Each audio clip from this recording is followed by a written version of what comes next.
Bakit ba bumibitaw yung isang tao? Bumibitaw yung isang tao sa dalawang term. Una, yung pain at saka yung love. Pag ikaw, kahit sinasaktan ka pa, at ngayon bumabalik at tinatanggap mo siya, ibig sabihin mas mataas pa yung pagmamahal mo sa kanya. Pero darating yung panahon na ginagawa kang tanga, yung ulam nagbabago. Kasi ito yung tandaan ninyo. Walang silbi ang sorry kung walang pagbabago. Pero kailangan nilang patunayan kahit papano na nagbabago sila.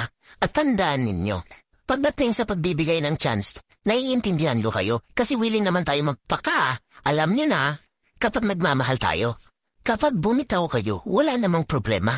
Kasi ang ibig sabihin lang nun, mas masakit na yung pinaparamdam niya sa'yo kaysa sa pagmamahal mo sa kanya. Hindi naman kayo susuko. Kung mas mataas pa yung pagmamahal ninyo sa kanya, kadalasan sumusuko lang yung tao, mas mataas na yung sakit na nararamdaman niya kaysa sa pagmamahal mo, natatakpan na yung pagmamahal na meron siya kasi sobrang sakit na yung pinadama mo. Ay ako